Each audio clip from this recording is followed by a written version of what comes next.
you all so much for coming, especially right before spring break on a Friday morning. It's great to see all of you here.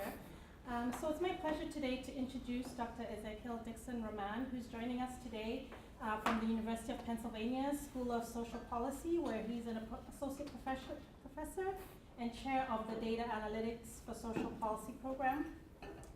He holds an appointment at the University of Pennsylvania's Grad School of Education and is affiliated with the Center for Africana Studies and Latin American and Latino Studies program as well.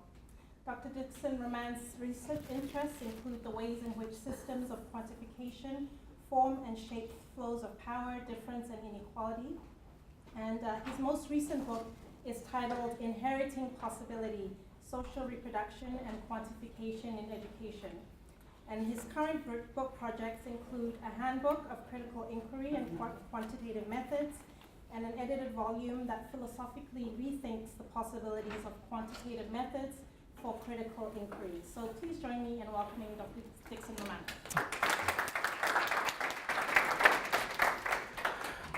So let me begin by thanking Ezekiel for both introducing a nice, very gracious introduction, but as well as inviting me to participate in this series. Can you all hear me fine? Okay, perfect.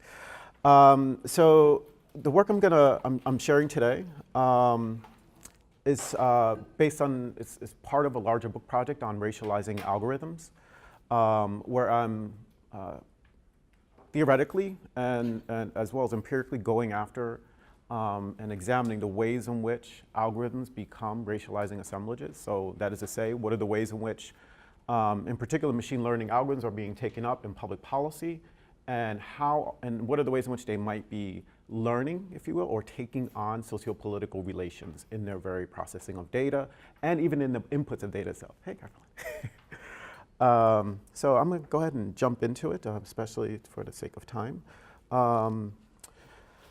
Data is abound, ubiquitous in social life, and both everywhere and nowhere.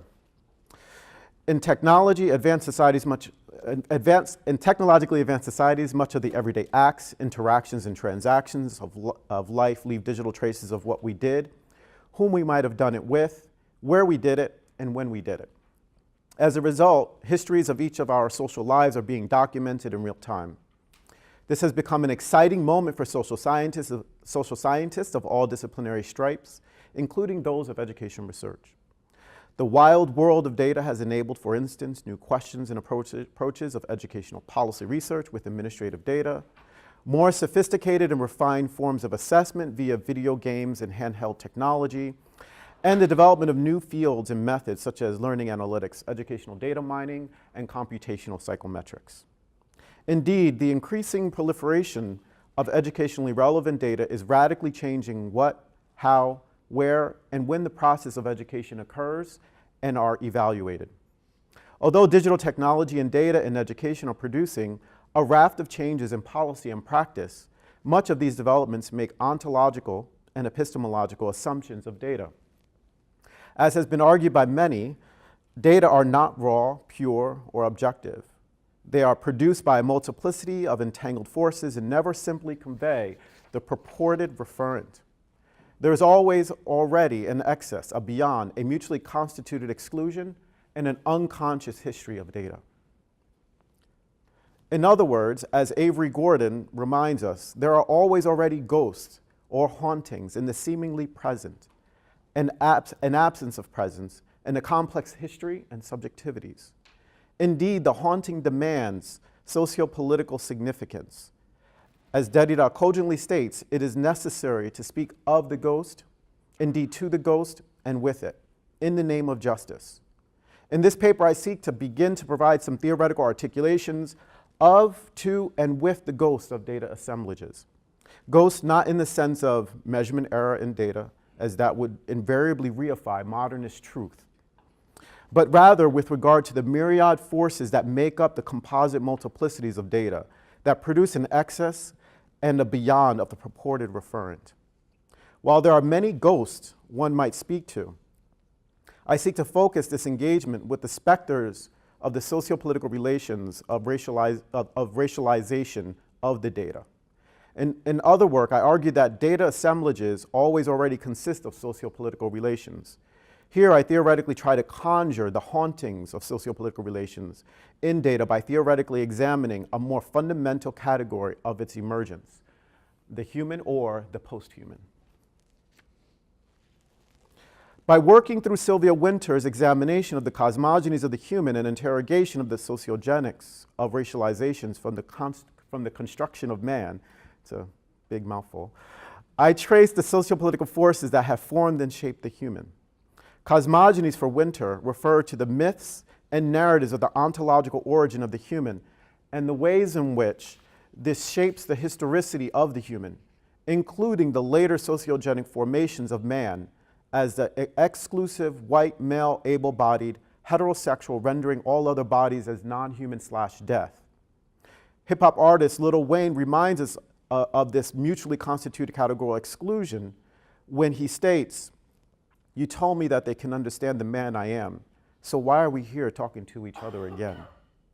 The misrecognition of his body results from the radical exclusion of his being from the sociogenic codes of the fictively constructed genres of man.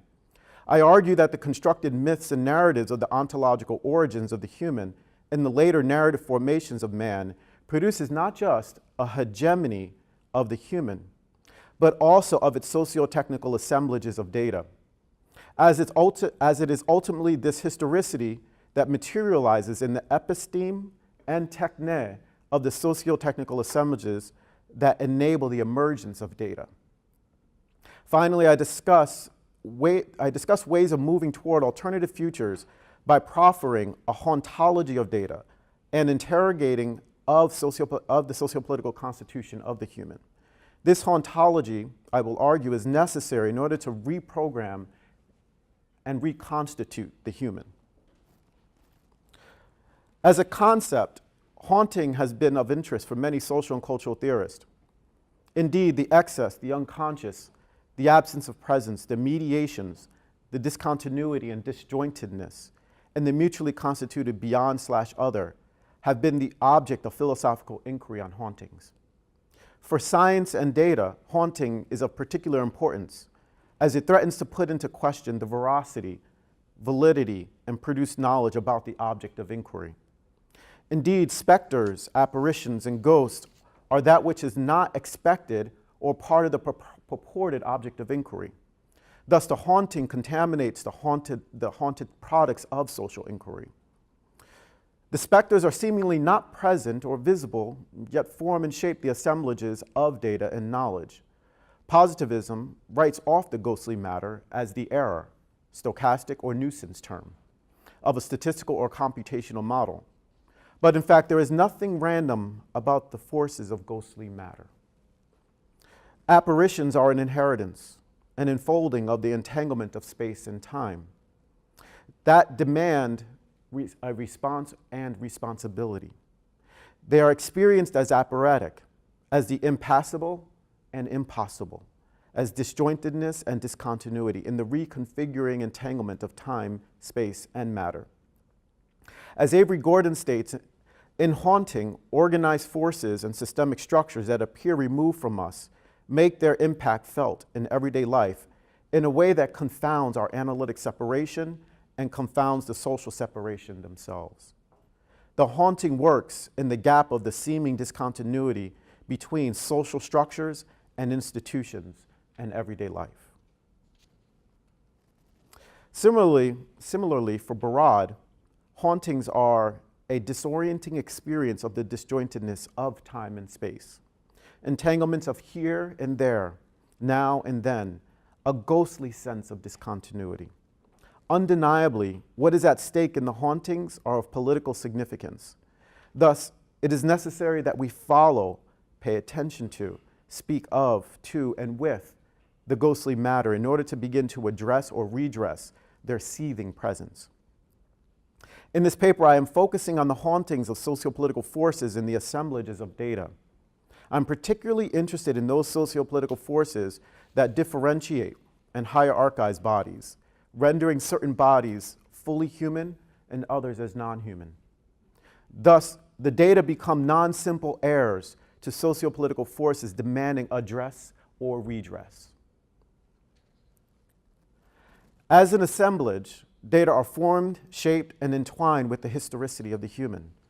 Anthropology has long understood this, as many of their studies on the cultural communities of the human have often included an account of the community's narrative, myth, and stories of the origin of the human.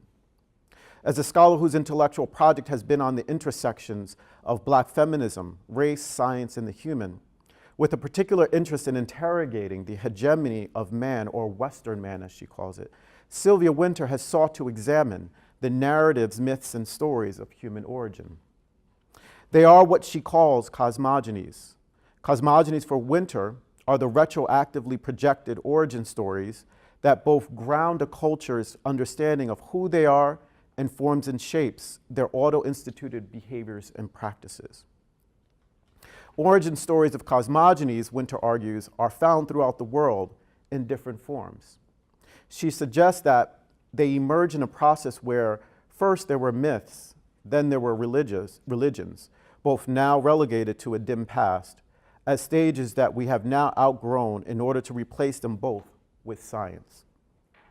One such cosmogony can be found in that of the dominant religious Christian origin story as narrated through Genesis.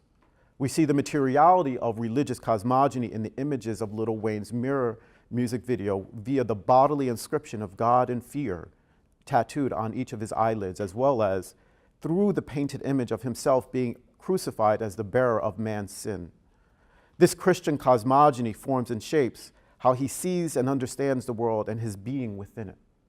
As a second cosmogony, it is the part science, part myth origin story of Darwin's theory of evolution. Darwinian biocosmogony of evolution and natural selection informed ideas of nature and culture, and subsequently eugenics ideology and science.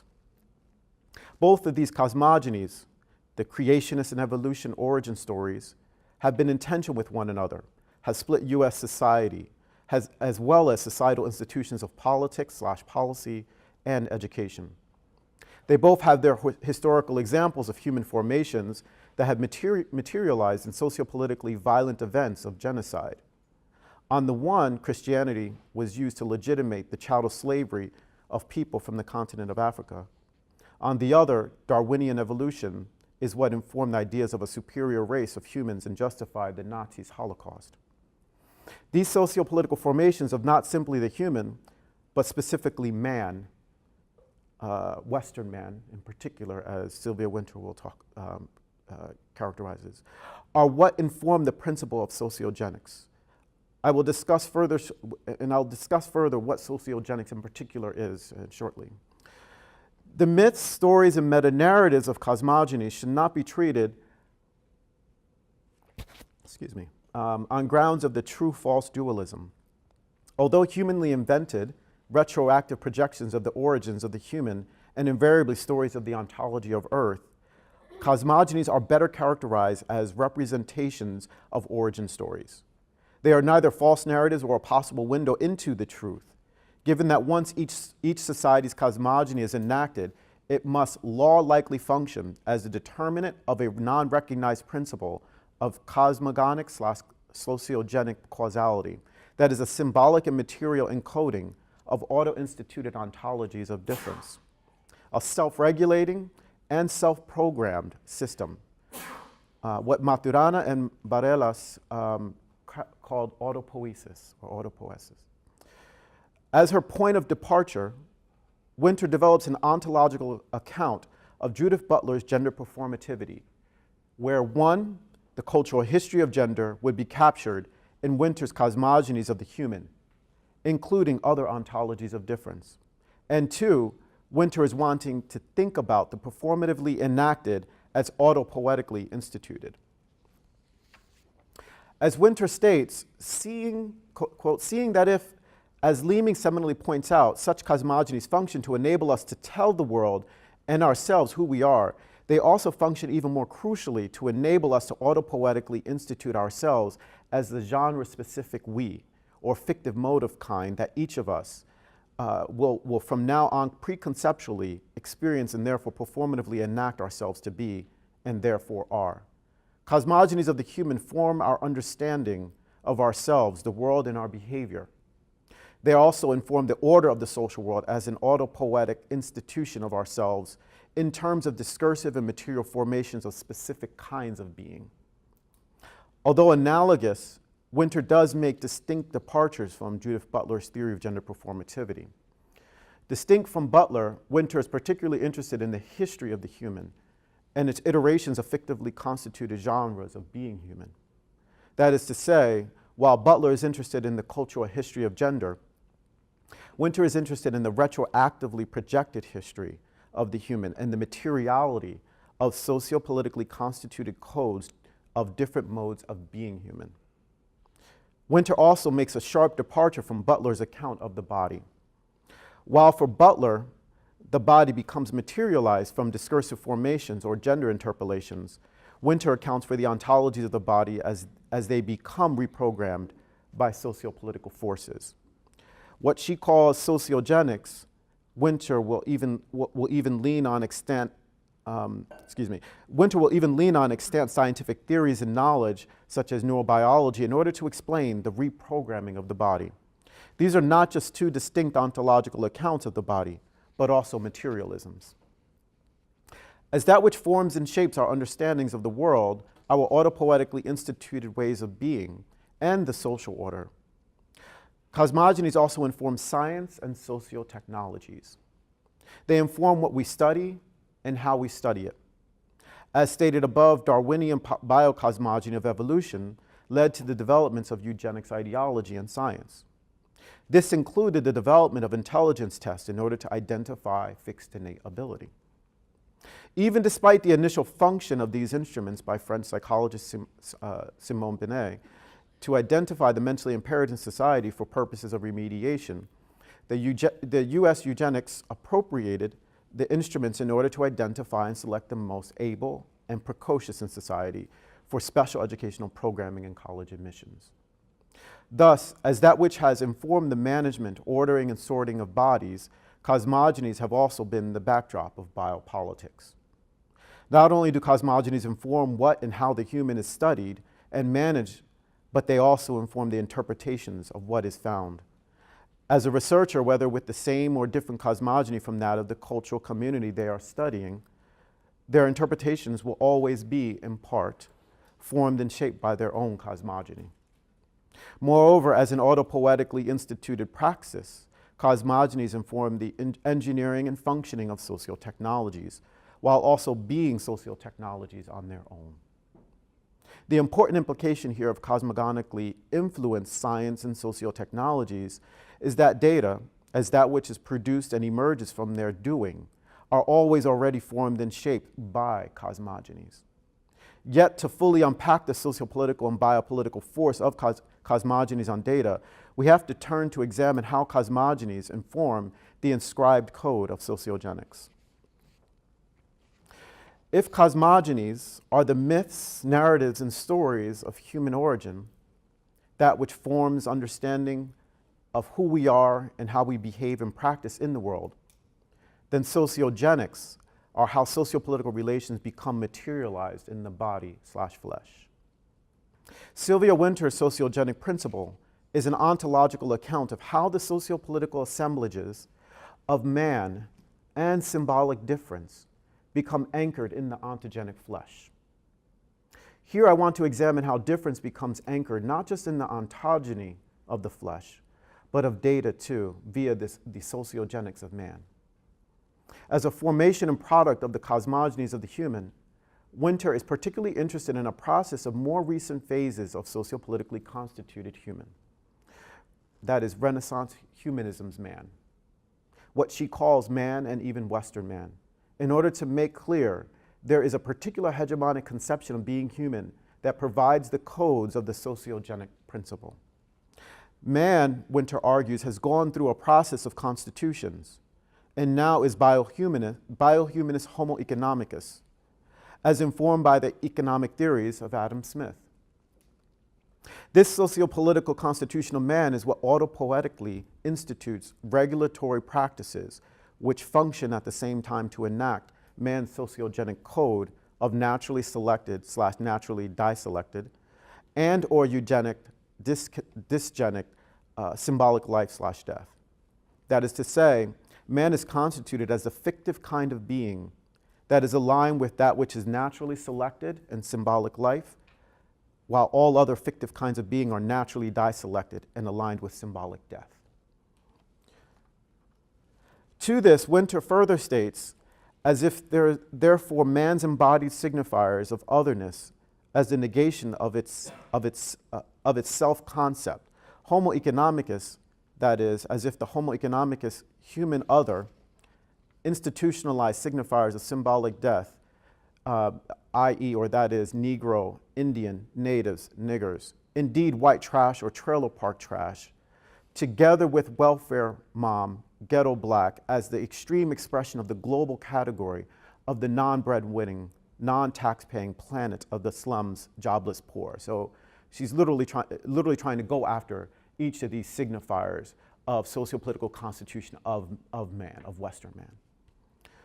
By incorporating theoretical work in neurobiology, Wynter rejects cultural and biological explanations of race or difference, while still accounting for the ways in which the fabrications of race as sociogenic become ontogenic via the flesh.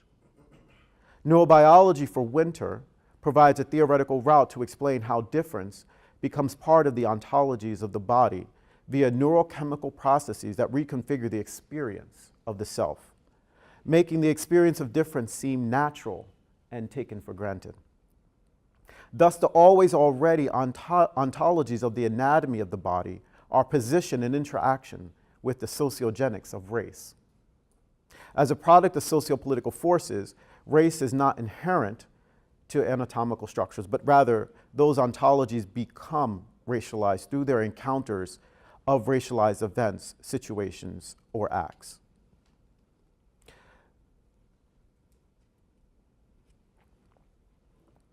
The principle of cosmogonic / sociogenic causality is Wynter's theory of inheritance and social reproduction.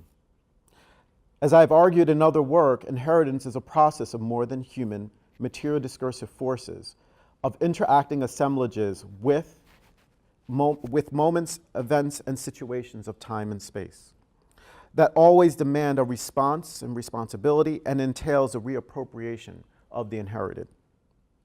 With Barad, that is with Karen Barad and Vicky Kirby, I argue that the matter of inheritance is always already mattering. Thus, it is not passively being formed and shaped by the discursive, but rather matter is vibrant, interactive, and materially reconfigures the world. As Barad states, the point is that the past was never simply here to begin with, and the future is not simply what will unfold. The past and the future are iteratively reworked and unfolded through the iterative practices of space-time mattering. Thinking diffractively through Wynter, the neurobiological ontologies of the body become materially reconfigured from the iterative interactions of the body with the sociogenics of man. These iterative interactions of inheritance produce a sedimenting of sociopolitical relations in the ontologies of the body and the autopoietic institution of difference as fictively constructed modes of being human that appeared natural and reflexive. In order to more fully unpack the cybernetic autopoiesis of the sociopolitical relations of racializations in the sociogenic code of Sylvia Wynter's sociogenic code, Wahilje explicates, consequently, quote, consequently, racialization figures as a master code within the genre of the human represented by Western man.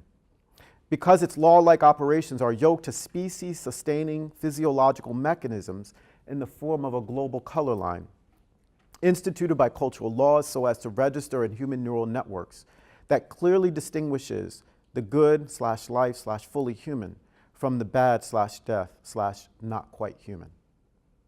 The master code that Wahilje posits of racializations, I argue, are not just enacted via human cultural laws and neural networks, but also inherited in data.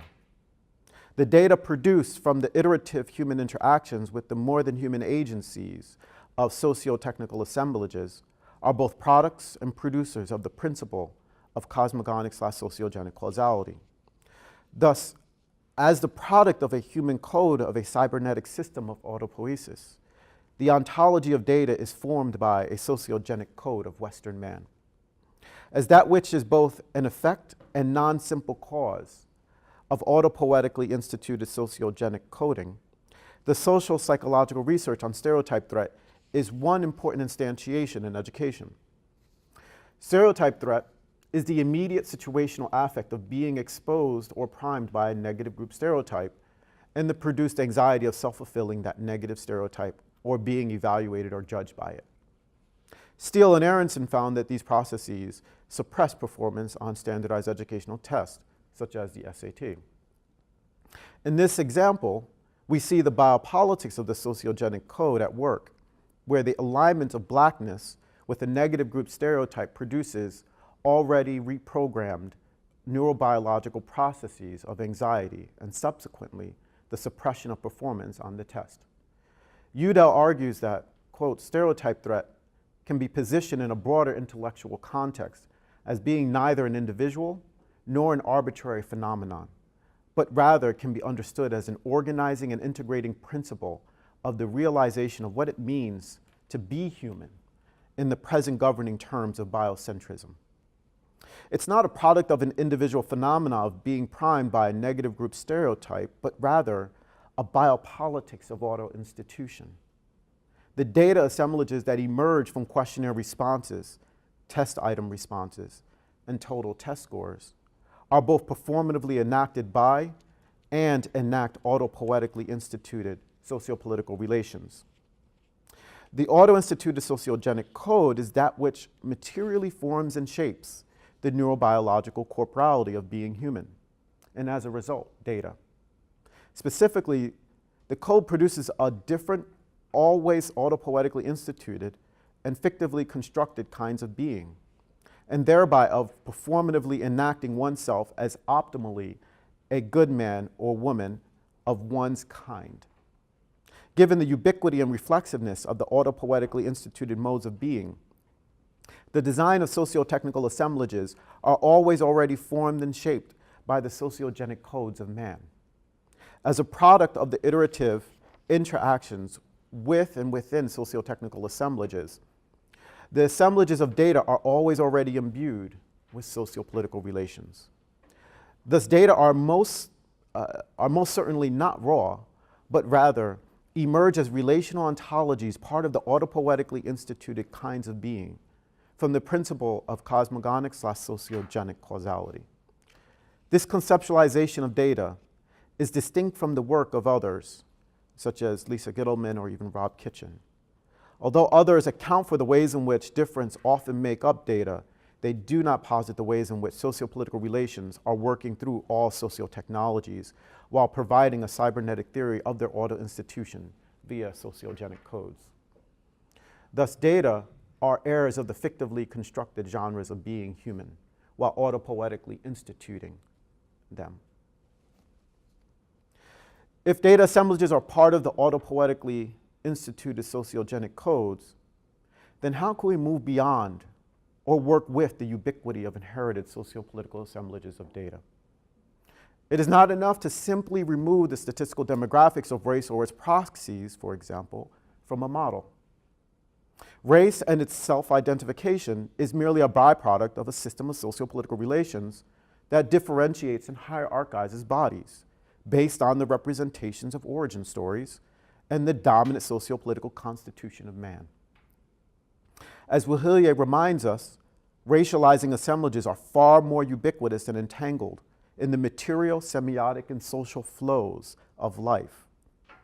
Thus, even when race, or any other sociopolitical constitution of difference, and its proxies are removed from a model, the cosmogonically mandated sociogenic codes are still auto-instituted in the socio-technical assemblages of data and algorithms.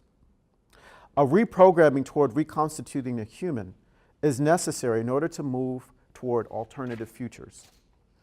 Reprogramming the sociopolitical constitution of the human would necessitate a critical examination and interrogation of the sociogenic codes of man and cosmogonies of being human. Leaning on Aimé Césaire, which I'm probably pronouncing that last name completely incorrect because my French is bad, so. Wynter proposes the autopoietic turn/overturn as an alternative praxis of science that examines the sociogenic codes of man as its object of inquiry. Wynter states that it is the biohumanist, Homo economicus, that is to be affected by Césaire's proposed new and hybrid science of the word as the code, and whose proposed praxis is that of the autopoietic turn/overturn. This latter as a praxis that will take as the objects of its inquiry, our always humanly invented sociogenic codes of symbolic life/death, together with their enacted second set of instructions as mandated and inscribed by our always also humanly invented, then retroactively projected cosmogonies, foundational myths or representations of origin stories. Sorry, Sylvia Wynter's writing can be so not just poetic, but even circular in ways. But anyways, making the sociogenic codes, its processes and invented socio-technologies, the objects of inquiry to be critically examined and interrogated, will open up the potentialities of rethinking, reconstituting, and reprogramming the human. This entails the inquiry of all its fictively constructed modes of being and the foundational myths, stories, and narratives of cosmogonies that have been inscribed in sociogenic codes. The autopoietic turn/overturn is a call to examine the hauntology of data, science, socio-technologies, and the assemblages of socio-political relations. Hauntologies conjure that which is seemingly absent, yet already present. It is the excess, the beyond, the seeming erasure, or the mutually constituted other of the referent that remains present as ghostly matter. As Lisa Blackman argues, the haunting of data is always of political significance.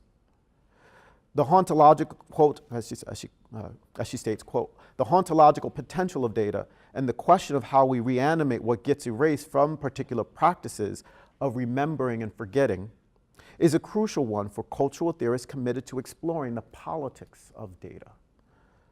Thus, the hauntology of data that is called upon by the autopoietic turn/overturn is an examination of the excess, the beyond, or the mutually constituted other of the referent of data and its political forces. How might the praxis of the autopoietic turn/overturn be conducted on data?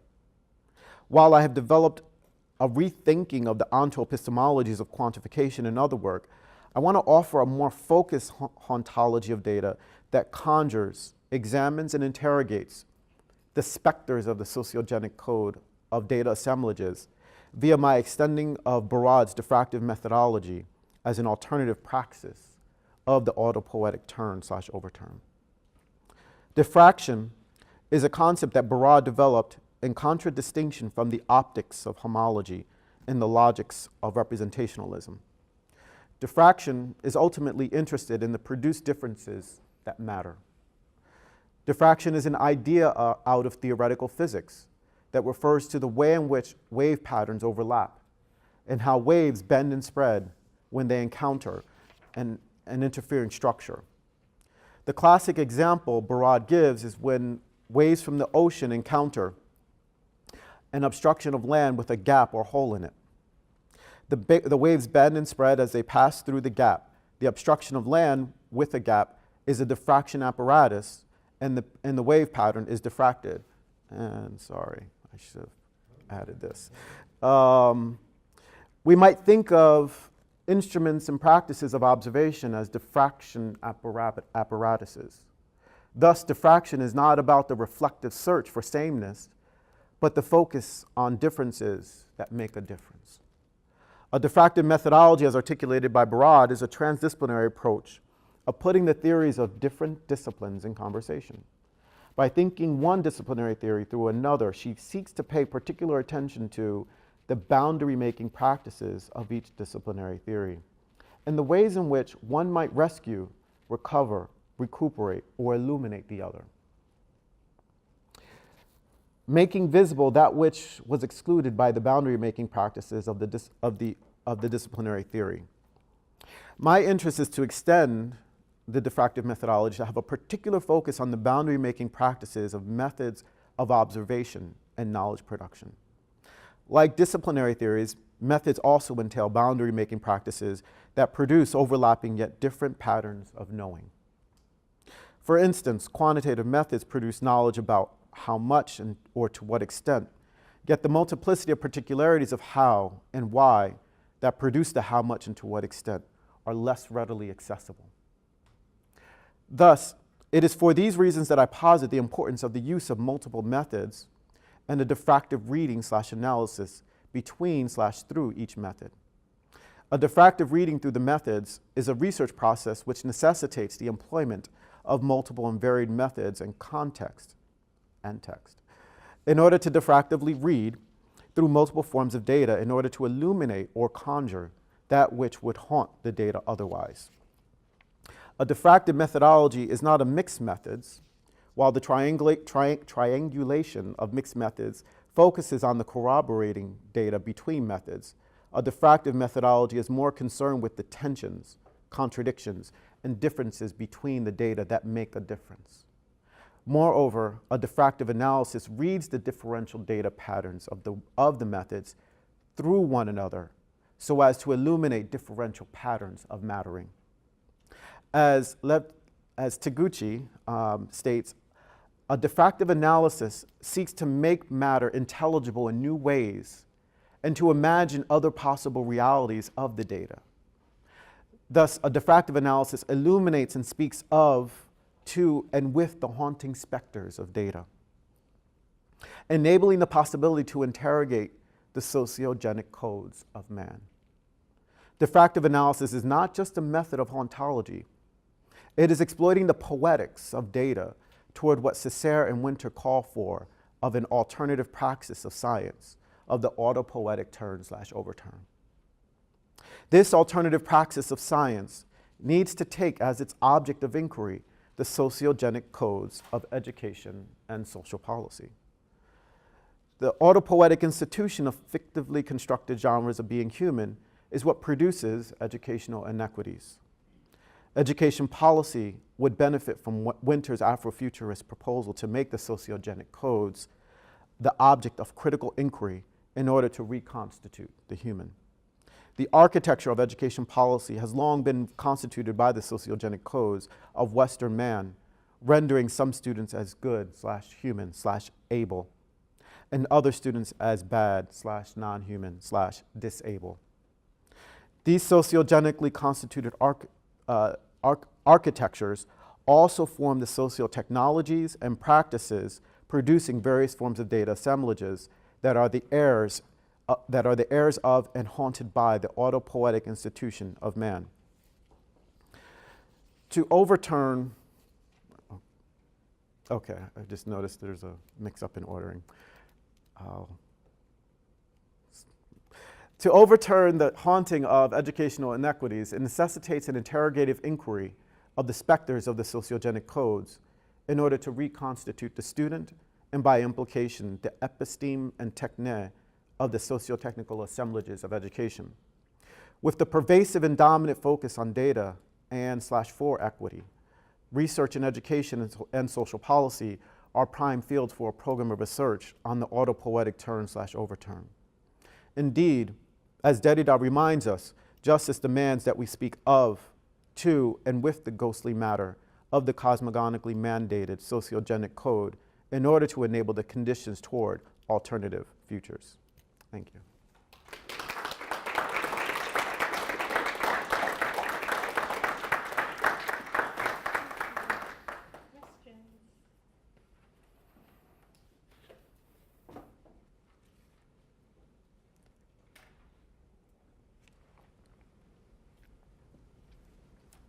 Thank you for a very stimulating talk.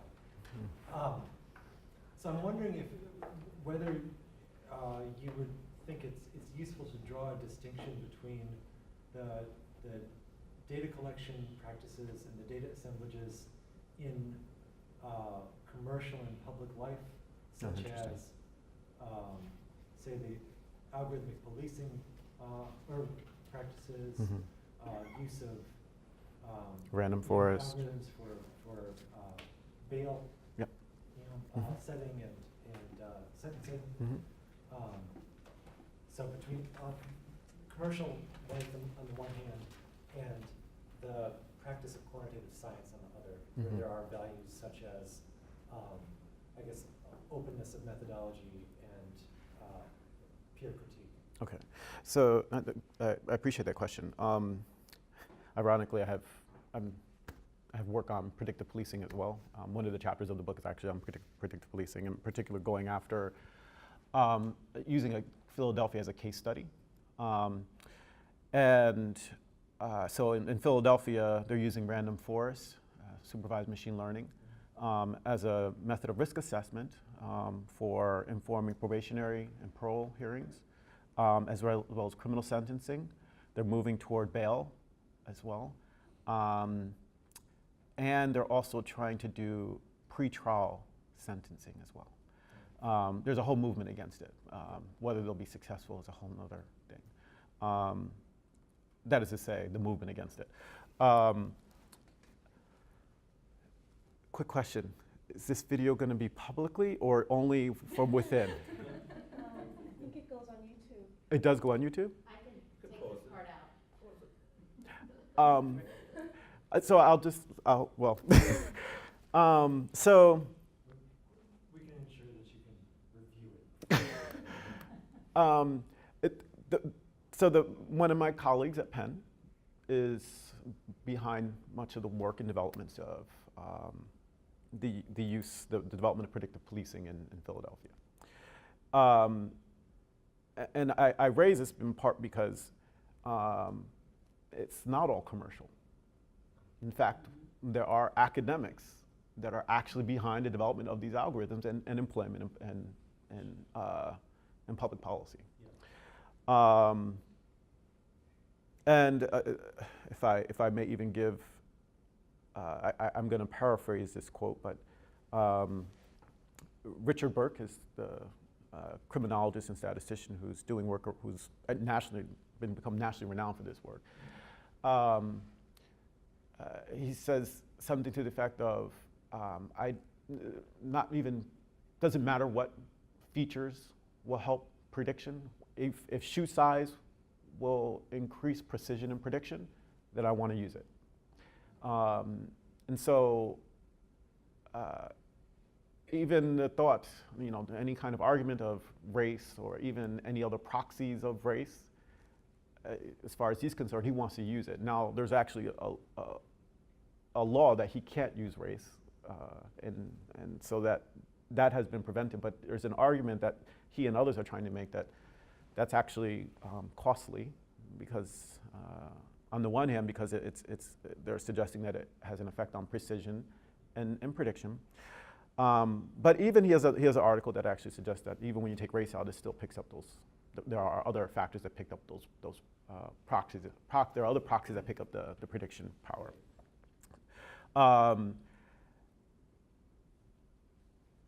So to get more directly to your question, I actually would say I do think there are degrees of the ways in which practices and methods of observation and even quantitative methodological. And let me be careful. When I'm saying data here, I'm not necessarily just referring to quantitative data. I should be more clear about this. I'm thinking about data in all forms, even the picture, even the text. I'm thinking about data in all of its various forms. And I'm particularly thinking about the ways in which the various assemblages that emerge that produce data include the forces of sociopolitical relations or sociopolitical constitutions. And so we can point to a number of methods that we use in the social sciences that even have a history that's even connected quite explicitly to a very sociopolitical constitution.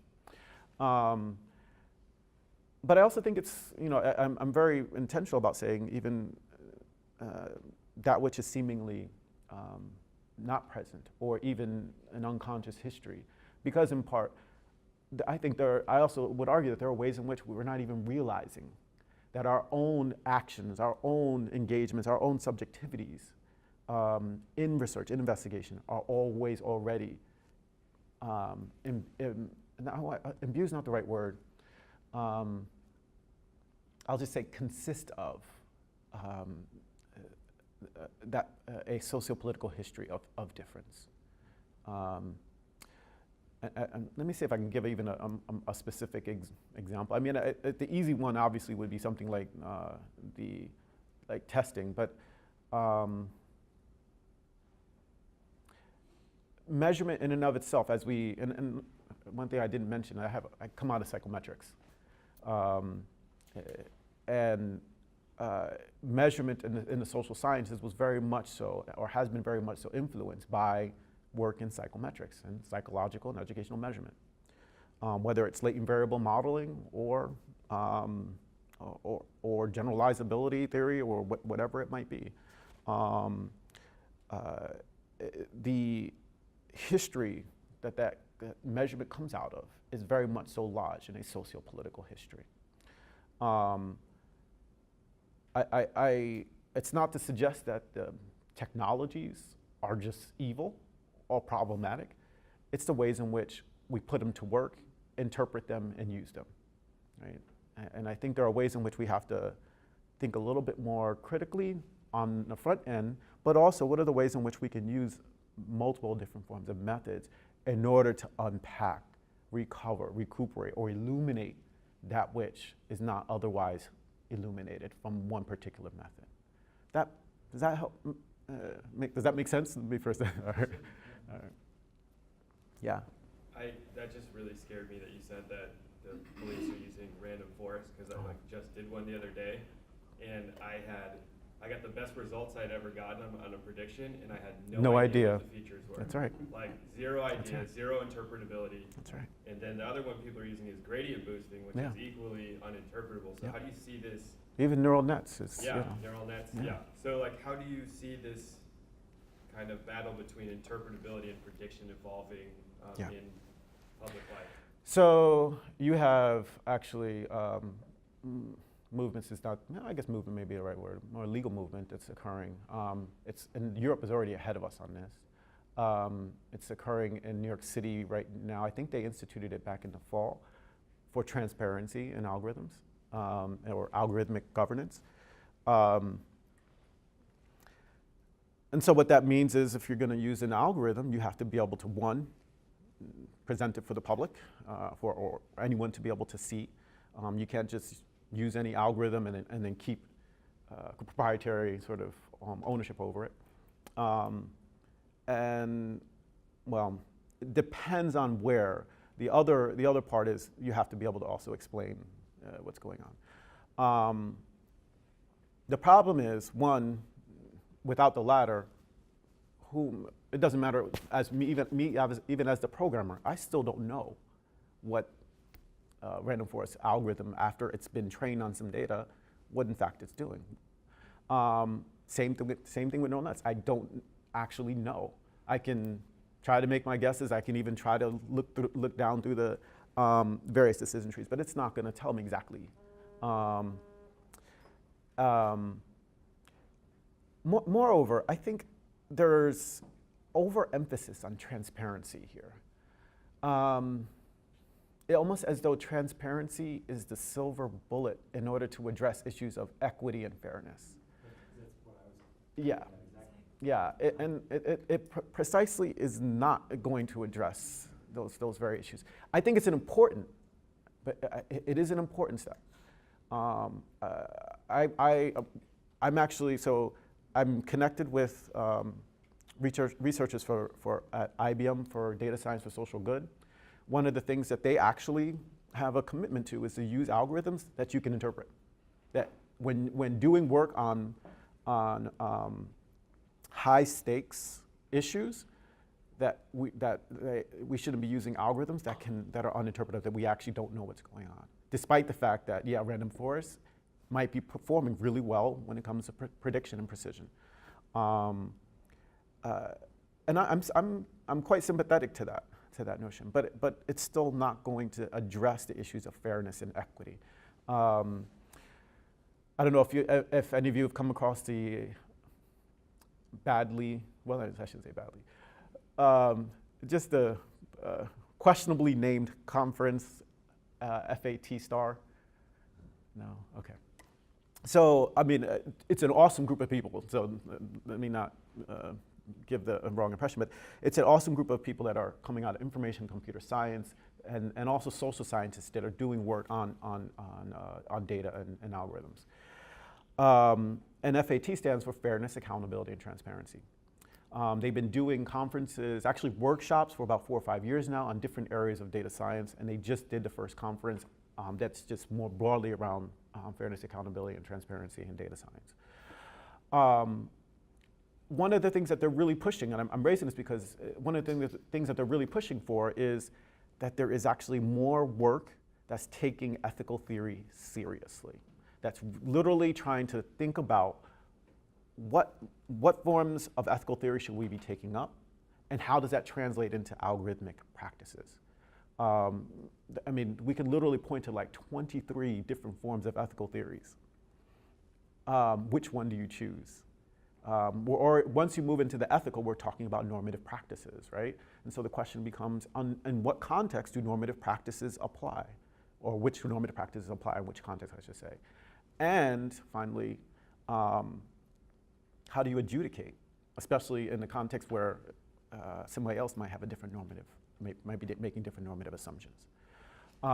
This becomes extremely important to work out though, or at least critically think through and make sense of when you have algorithms that are being used in the law for literally for computational legal reasoning.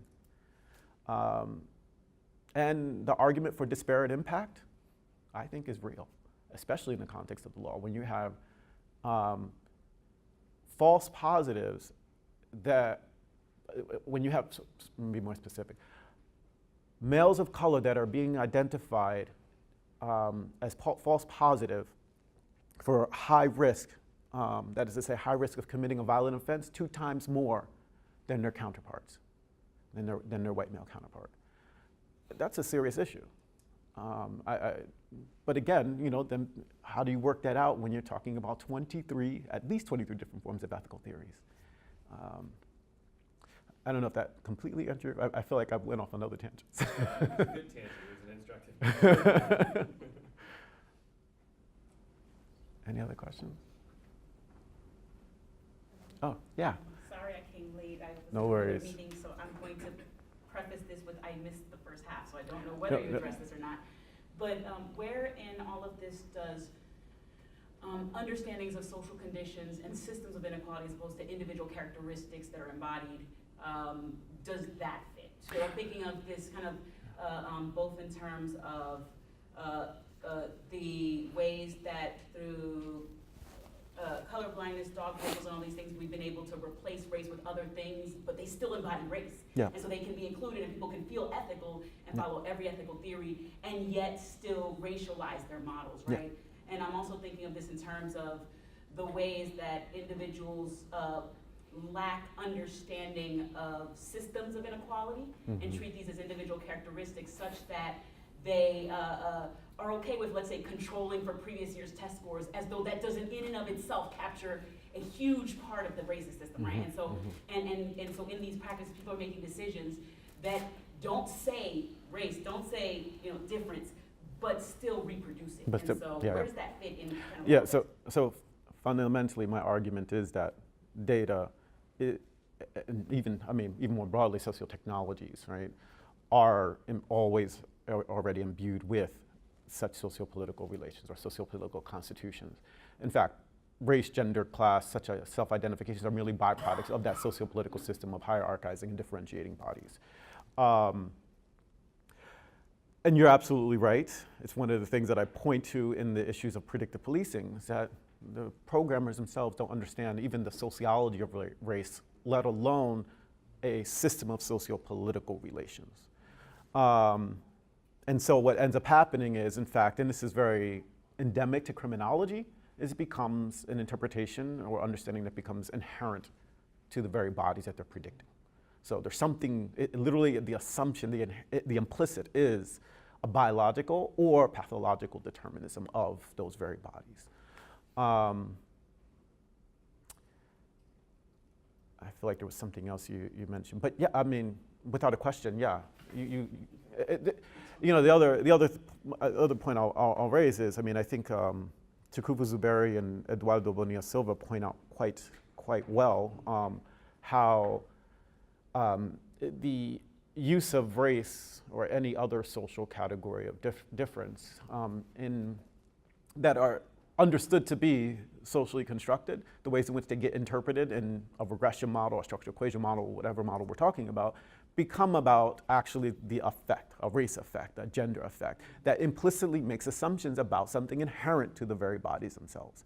Rather than understanding and making an interpretation, if they understand these categories of difference as social constructs, as discursive formations, then the interpretation inherently really should be that these effects are about a system of difference, a system of sociopolitical constitutions of difference in and of itself. I teach a course in applied linear modeling, and when we cover categorical independent variables, I try to drive that point home. I even have them read Zuberi and Bonilla Silva. Oh yeah. But you know, and I honestly, I feel socially responsible to do so because I'm training professionals that are going to be working in social policy. I wouldn't even feel set aside. I would not feel right, period, hearing that one of my students went on and interpreted an exogenous variable or an independent variable of race as a race effect. Even though, I mean, I can't control it, but I can do it, at least I can say that I covered it. You should know better. We're out of time, thank you. And some of you, the grad students, we're going to be having lunch at 5:05 at 11:30, so we'll see some of you then. Thank you very much. Okay, thank you.